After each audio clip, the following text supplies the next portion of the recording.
So Total War Rome 2 has been out for almost 7 years now, and it's got a lot of DLC. Some of it's good, and some of it, well, we'll get to that. Today I'm going to rank every single Rome 2 DLC to hopefully help you out the next time you're looking to pick some up. These opinions are based on my absolutely absurd, soul-crushingly depressing 1850 hours in Rome 2.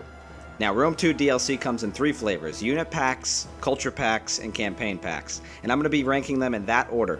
So if you only care about a particular DLC type, then go ahead and scrub the timestamps below to skip right to the section that you want to watch. So, unit packs. These do exactly what they say on the tin. They add a couple of units to the game. Getting right into it, Beasts of War is the first one. This DLC adds 10 units, all of them vaguely animal themed, to various factions in the Grand Campaign. This includes wolf pelt wearing wolf warriors for the Suebi, crocodile hide wearing Sobek cultists for Egypt, camel cataphracts for Parthia, and war dogs for the Celts as well as for Epirus. Now I said it comes with 10 units, but it really only comes with 7, because 3 of the units are artillery that shoot snake pots and beehives, which are niche garbage that you'll never ever use. The rest of the pack is only really worth grabbing if you like to play as Parthia, the Iceni, or the Suebi, because their rosters benefit the most from the added spice, in my opinion. Also, camel cataphracts are just badass. C tier. Next up we have Daughters of Mars. This adds 10 units of badass woman warriors to various factions in the Grand Campaign, these being the Lusitani, the Suebi, the Romans, and the Spartans. Now right away I'll say that of the 2 unit packs, this one is definitely the more useful one. Every unit in this DLC is worth using at least some of the time. This pack I would say is a must-buy if you're planning on playing the Suebi or the Marcomanni, because the Cimbri Bowwoman and Spearwoman units really bulk up the otherwise fairly weak Suebi roster. Unless of course you're going to use mods to fix that problem anyway, in which case you shouldn't be buying these unit packs in the first place. B tier. Get this if you really want to play the Suebi, otherwise I would avoid it. Up next we have Culture Packs. Culture Packs unlock factions for the Grand Campaign. Nice, simple, to the point. And first on the list is the Greek States. The Greek States DLC unlocks Athens, Sparta, and Epirus for play in the Grand Campaign. So how is it? Well, Sparta has a completely unique roster. No other faction in the game shares even a single Spartan unit, and that by itself is noteworthy. CA did do a good job of having the 3 social classes of ancient Sparta reflected in the quality of the troops, with Helots making up the low-tier units, Perioikoi filling out the mid-tier, and the Spartans themselves being the elite units. Now don't get it twisted, they play just like any other Hellenic/hoplite faction, except even more rigid and with less flexibility. They have no good cavalry or missile units to speak of whatsoever, so they end up playing like a hammer and anvil faction without the hammer. I know I'm pissing off all of the Spartan fanboys right now. That being said, it is Sparta, it has flavor, it's a solid faction. Epirus is interesting because it's pretty much a strictly worse version of Macedon in every single way, both in campaign and in battle. Their only unique units are the Hellenic Royal Guard and the Molossian Dogs, and you can't even use the latter without the Beasts of War DLC, so it's a DLC for a DLC. Now their starting position's pretty cool, but it's tough. It's one of the hardest in the game. So look, if you have a personal affinity either for Epirus or for challenging starts, you'll probably have fun playing these guys. Lastly, we have Athens, and boy are they a letdown. Athens' roster, and I promise you this is not an exaggeration, is literally identical to Syracuse. They don't have a single unique unit, not one. You could get the exact same gameplay experience by downloading a Faction Unlocker mod and playing as like Rhodes or Knossos. That's how bland and generic they are. So how do they actually play? They play like Sparta, just with weaker hoplites and stronger cavalry. Their campaign starts fine, there's plenty of options for expansion and diplomacy, one of the better starting positions in the Grand Campaign in my opinion. You start as a client state of Macedon, which kinda adds a little bit of spiciness to the campaign. This DLC is an unfortunate C tier, because if you want to play as a Hellenic faction, everything that these guys do is just done better by the successor kingdoms in the base game. As much as I love the Greeks, I just can't justify putting them any higher. Only get this if it's on sale and you really want to play as one of the OG Greeks. Black Sea Colonies. Now we're talking. This DLC unlocks 3 Hellenic factions for play in the Grand Campaign, all centered around the Black Sea: Pergamon, Samaria, and Colchis. Unlike the Greek States pack, each of these factions genuinely play differently from one another, despite all of them being from the same culture group, and that's largely thanks to their starting positions. First up we have Pergamon, who starts in western Anatolia with the Greeks across the sea to their west, the Kingdom of Bithynia and its ally Pontus to the north, the Celtic Galatians to the east, and the Seleucid satrap Sardes to the south. Anatolia tends to be one of the most volatile and dynamic areas in the game, and it's pretty much like the center of the map. And this is when you combine this with the fact that Pergamon's bonuses give them +4 growth per turn and negative 25% building costs, you have a recipe for a faction that can rapidly grow in any direction. Their roster is a unique blend of low-tier Galatian or Celtic infantry and cavalry, with high-tier Hellenic missile and cavalry units like Pict Peltis and Pergamenes noble cavalry. These guys are right next to Athens, but are way more interesting in my opinion. Samaria starts way up on the north shore of the Black Sea, surrounded by hostile steppe nomads. When you're playing as them, you get a real sense of being alone at the edge of the world, fending off nomadic hordes from the rest of civilization. Their roster is anything but generic, featuring a blend of steppe-influenced units like horse archers, lancers, foot archers, and even a cost-effective Scythian hoplite unit. They also have one of the strongest archers in the game, the Cimmerian Heavy Archers, which have 150 range, armor, and a spear as a melee weapon. Definitely a lot of fun playing these guys. Unfortunately, the same cannot be said for Colchis. You're going to notice a theme with these culture packs, where 2 out of the 3 factions feel like they got the most development time, and the third is sort of just tacked on at the end so they can have 3 factions in the DLC. There's not much to say about poor old Colchis. They start with one minor settlement on the eastern side of the Black Sea, surrounded by people who hate them, and their roster is like a scuffed version of Arminia's. Really, all Colchis needed was 1 or 2 more uniques to set their roster further apart from Arminia's, and to really give you a reason to play them other than masochism. They're not terrible, but they're definitely not worth paying money for. This DLC is completely carried by Pergamon and Samaria in the end, and it just barely makes its way into A tier. Nomadic Tribes. So this DLC lets you play as one faction. Just kidding, there's 3 different factions, but they all play almost identically. The Roxolani, the Massagetae, and the Royal Scythians. Now each of these factions technically have differences. The Royal Scythians have the best horse archers. The other 2 though, it's anyone's guess really. It's one giant blob of horses. I'll give CA credit. The idea is really cool. I was excited when this thing was announced because who doesn't want to play as a steppe horde and bring the civilized world to its knees? Unfortunately, the execution missed the mark completely. You see, playing as barbarian factions in Rome 2 normally is a lot of fun, minus the grating voice acting. Spare my ass. But playing these guys totally sidesteps that enjoyment because the mechanics of the game don't fit with the fantasy of a horde-based faction. You're supposed to be this mobile, dangerous nomadic force looting and pillaging as you go, but you're still stuck playing the same settlement management game as everyone else. And believe me guys, interacting with settlements with these factions, whether you're attacking or defending, feels horrible. They don't have any unique mechanics to set them apart from anyone else or to make them feel horde-like, so they end up feeling like a half-assed NPC faction that you weren't even supposed to be able to play as until some speedrunner on Twitch accidentally glitched the game and unlocked them. Culture packs like this are why this video was necessary in the first place, because this piece of garbage costs the same as Black Sea Colonies and Desert Kingdoms. There's so much untapped potential here. A little creativity would have gone a long way. They could have made it so that raiding and sacking is a more integral part of the economy instead of just a little paltry bonus. They could have made it so that when you confederate the other nomads, you could recruit their units. Hell, even just giving them a bonus to public order and a malice to loyalty due to their nomadic lifestyle would have been something. But CA just didn't even try. If you want to play as steppe nomads, play Total War Attila. Do not buy this. I wouldn't even recommend playing them if you got it for free. If you want to play with horse archers, play Parthia or Arminia. F tier. Next up we have Pirates and Raiders. Holy cow, these guys are lucky that the Nomadic Tribes DLC exists, because they were headed straight for F tier as well. This DLC unlocks the RDA, Tylus, and the Ardrisian Kingdom for play in the Grand Campaign. Guys, this DLC is a mess. Thematically, gameplay-wise, it's a mess. So the DLC is called Pirates and Raiders, but none of the factions in it actually do any pirating or raiding. At least not any more than any other faction does. Let's start with the best of these factions and work our way down. Tylus. Tylus is a Celtic tribe that starts in a minor settlement in the Balkans near modern-day Istanbul. They have a fairly generic Celtic roster with fairly limited range and cavalry choices, but a good selection of infantry types, including Thracian warriors. More on them later. Overall, a decent faction with no major issues. Moving down a peg, we have the Ardrisian Kingdom. This faction has a unique roster with the aforementioned Thracian warriors making up the early game bulk, with a unique rush gameplay style, and it's popular in multiplayer. But guys, this faction is an absolute nightmare to play in single player. Their start position is easily in the top 3 most challenging starts. Now that would be appealing to me. But the reward for surviving your horrible early game is a one-trick pony skirmishing rush build that you'll be using in all of your armies for the entire game, with little to no variation due to their cultural trait that gives a whopping 50% upkeep penalty to mercenaries. Look, seeing your two-handed sword-wielding badasses hacking people down is really fun, but you can get a similar vibe from the free-to-play neighbors, the Getae. And unlike the Odrysian Kingdom, the Getae actually have quite a bit of build diversity. And now, we have the RDA. Arguably the worst faction in the entire game, all DLC included. These guys are dog shit.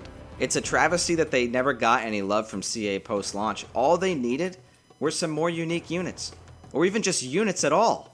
They don't even need to be unique, they just need to exist, period. They have no archers, one cavalry unit, one! A Walmart brand Thorea Spears unit, overpriced stealth axemen, and an admittedly very strong Illyrian noble hoplite. That's it. That's all they have. Their starting position sucks. Their settlement's poor, and all your neighbors hate you, a common theme with the Balkan factions. So they have the same problem that the Odrysian Kingdom has, but with even less of a payoff. Put it this way, some people actually do love the Odrysian Kingdom, but absolutely nobody loves the RDA. And if one of you in the comments actually like these guys, comment down below. I genuinely want to know how you have fun with this faction. Overall, this DLC isn't worth it unless it's on a steep sale, because the best Balkan faction is the Getae, and they're included in the base game for free. You're basically paying for 3 factions here and only getting 1.5 out of it. D tier, and just barely. Lastly, we have Desert Kingdoms. Desert Kingdoms is the latest and greatest culture pack. I'm going to say straight away, guys, this is an S tier DLC. It's difficult to stress how much higher the quality is in this DLC compared to all the other culture packs, including the very good Black Sea Colonies. This is just a step above. So right out of the gate, you get 4 instead of the usual 3 factions in this pack. Kush, Nabatea, Saba, and Numidia.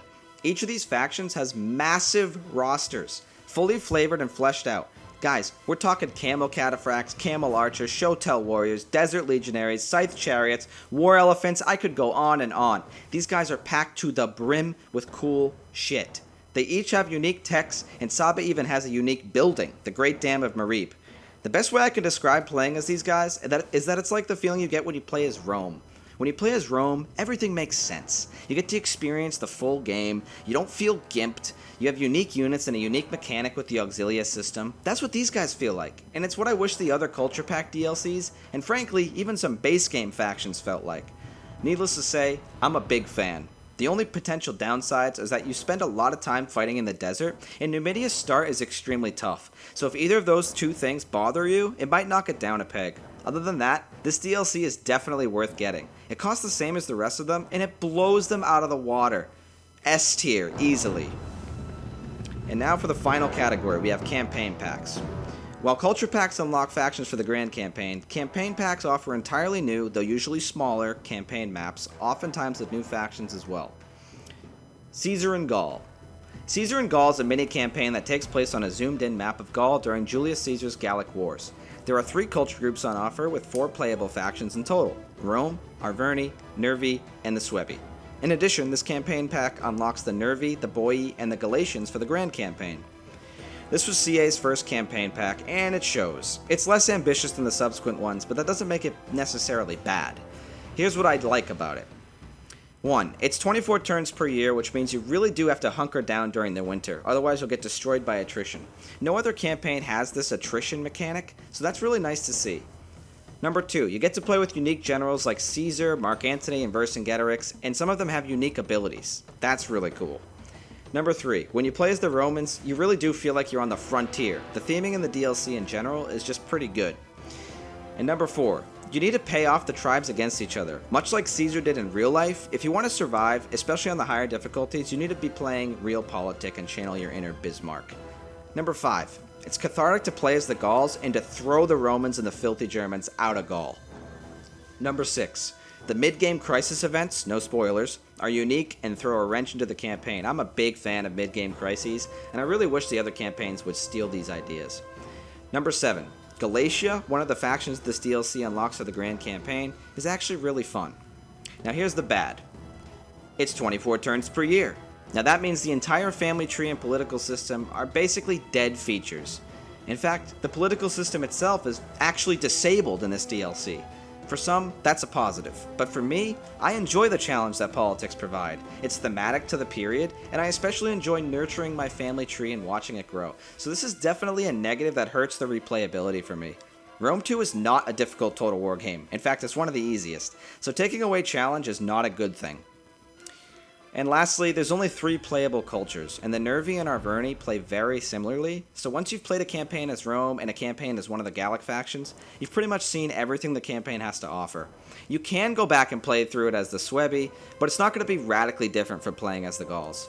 In the end, Caesar and Gaul's decent but not great. I only recommend picking this up if you're a fan of the time period and want to play the Gallic Wars. Otherwise, you're pretty much just buying an overpriced culture pack, C tier. Hannibal at the Gates. Hannibal at the Gates was the second campaign pack for Rome 2, and this one really shines, guys. It takes place during the Second Punic War between Rome and Carthage. There's 5 playable factions across 4 culture groups: Rome, Carthage, Syracuse, the Aravaci, and the Lusitani. It also unlocks Syracuse, the Aravaci, and the Lusitani for play in the Grand Campaign, so that's worth noting. Hannibal at the Gates has all the positives Caesar and Gaul has, but almost none of the negatives. You can tell CA really learned from their mistakes. You still get to play as legendary characters like Hannibal Barca and Scipio Africanus, but it's 12 turns per year instead of 24, and the political intrigue is in full swing here, especially for the Republican factions like Carthage and Rome. Unlike Caesar and Gaul, the different factions, with the exception of the Aravaci and the Lusitani, play very differently from each other. Rome and Carthage have different playstyles despite both being strong powers at the start of the game, whereas Syracuse and the Iberian tribes are small fish trying to navigate around these massive juggernauts. It's extremely satisfying to play as, say, one of the Iberian tribes and build your way into a real powerhouse who can challenge the status quo and demand respect from Carthage and Rome.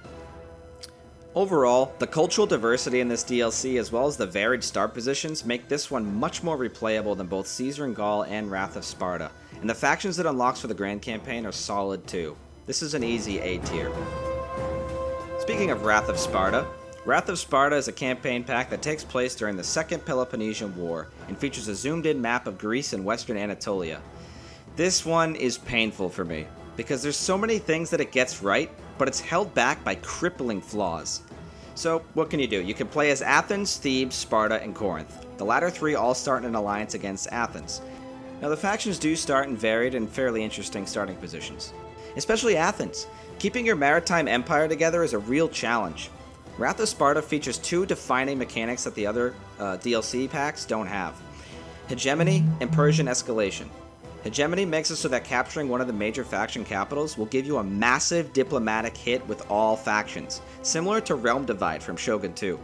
This changes the way you have to fight wars substantially. So for instance, Corinth starts like 3 turns march away from Athens' capital. Without the hegemony mechanic, you could just cheese your way to Athens early and completely eliminate their presence in mainland Greece. But because of the hegemony mechanic, doing so would be suicide, as it wouldn't be long before everyone in Greece declared war on you. The idea is that none of the Greek states, as well as Persia, want anyone to get too strong. Speaking of Persia, the Persian escalation mechanic kicks in once you hit a certain strength, and this mechanic makes the Persian Empire at the edge of the map begin spamming stacks of units and invading Greece. It sounds way cooler than it actually is. Unlike the Chaos invasion in Warhammer, or Attila's invasion in Total War Attila, the Persians just sort of faff around and don't do coordinated attacks. They don't feel like the massive threat that they should. The DLC's main issue, though, is its lack of interesting battles. What is Total War without its interesting battles? Everyone except Sparta has the exact same roster. Hoplites, some missile units, and some cavalry, and they're not even skinned differently. There's no siege weapons. Hoplite versus hoplite battles are grindfests that take forever and get old fast. This is compounded by the fact that most units take 2 turns to recruit instead of the usual 1. This slows down the pace of the campaign considerably. Lastly, culture is basically non-existent in this DLC. This is a huge missed opportunity. Culture can't be influenced or changed in any way, and there are hardly any penalties for owning settlements with a different culture than yours. Temples simply provide public order, and that's about it. If this DLC had varied and interesting unit rosters, or if it added anything worthwhile to the Grand Campaign, it could easily be A tier. But as it is, without mods to save it, it's C tier. Worth buying on sale only if you're interested in this period. Next up we have Empire Divided. Empire Divided is a full-size campaign pack, meaning the map is actually larger than the Grand Campaign in terms of settlement count. It takes place during the crisis of the 3rd century and features a Roman Empire split into 4 factions, with each faction leader claiming the imperial seat. There's also the Saxons, the Goths, the Sassanid Empire, the Alani, the Marcomanni, Armenia, and the Caledonians. So right off the bat, I'm a fan of this DLC. It's not the most replayable campaign in the game. I think it's beaten by Imperator Augustus, Rise of the Republic, and of course the Grand Campaign, but it's up there. Here's what I do like. It has a vibe of decline and decay. The UI is cracked and overgrown with moss. There's banditry and plague mechanics you need to contend with, and if you're playing as one of the Roman factions, barbarians will be banging down your door from the north. It's the closest thing to playing Total War Attila in Rome 2, and I love the hell out of it for that. Number 2. You get to fight lots of Romans. Playing with or against legionaries in this game just never gets old, and you're going to be doing a lot of it in this DLC. Number 3. The Roman factions each have a bit of uniqueness to their rosters. So for instance, Gallic Rome gets like chariots and longsword cohorts, whereas Aurelian's Rome has more of the traditional, like what you would think of as Roman units. Palmyra has like Eastern Flare units, and their legionaries have spears instead of swords. I like that. It really adds something, a lot more than you would think. This was lacking in Imperator Augustus, and I'm really happy to see it here in this DLC. Now here's what I don't like. Playing as the barbarians feels terrible in this DLC. I'm not sure exactly what it is that makes them feel so bad. I think it might just be the contrast between the barbarians and the civilized factions in this DLC are much starker. They don't feel like they received the same development time that the Roman factions did. And I mean, that makes sense, but it does hurt the replayability. And lastly, there's the Sassanid issue. The Sassanids in Empire Divided, much like the Parthians in Imperator Augustus, as well as the Sassanids in Total War Attila, all suffer from the same issue. They skip the early game, which is one of the best parts about Total War. From turn 1, you already have a large empire and several loyal satraps that will back you in any war that you fight. Now some enjoy this, and I certainly enjoy playing with the Sassanid units, but I know I'm not alone in disliking factions that start with a large, powerful empire from the get-go. It doesn't help that the Sassanids lack any sort of powerful check on their expansion. Palmyra is the closest thing to one, but they're distracted by the Roman power struggle and tend to fall apart quickly in my campaigns. Overall, Empire Divided is a solid DLC that bridges the gap between Rome 2 and Attila, while exploring one of the most tumultuous periods of Imperial Roman history. It's large, with plenty of meat on its bones, but unfortunately it lacks the replayability of the Grand Campaign due to the relatively stagnant east and western portions of the map. A tier. Rise of the Republic. Rise of the Republic is the latest and probably the last DLC for Rome 2, and boy, they went out with a bang. This campaign takes place on a zoomed-in map of Italy in 399 BC during the rocky early days of the Roman Republic, when its greatness was not guaranteed. Rome isn't the only star of the show, though. You also get 8 other playable factions under 5 different culture groups to pick from, and each of these factions has unique campaign mechanics, and sometimes more than one.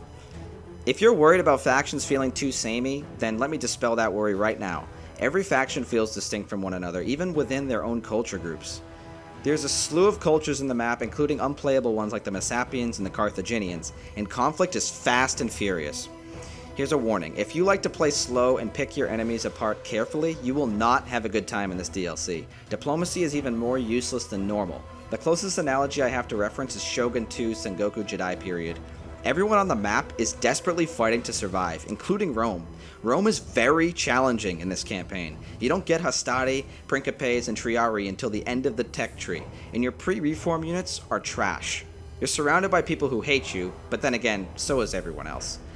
One thing to note though is that this is the first time in a Total War game that you can play as the Etruscans, and they come with their own pompous voice lines, which is a nice touch. I wasn't expecting that. Speaking of Etruscans, if they lose their capital, they're instantly eliminated from the game. Syracuse can call in special mercenary contracts and have access to unique mercenary types. The Samnites can perform an ancient rite to instantly spawn a full stack of army. Basically, you click a button, you get an army. So the Senones can only sack or raise settlements, and the Nuragic people on Sardinia are like these Bronze Age psychos who literally punch people in the face with big boxing gloves. I mean, I'm not kidding. Unfortunately, the AI doesn't use almost any of these mechanics, which is typical for Total War, but it's still disappointing nonetheless.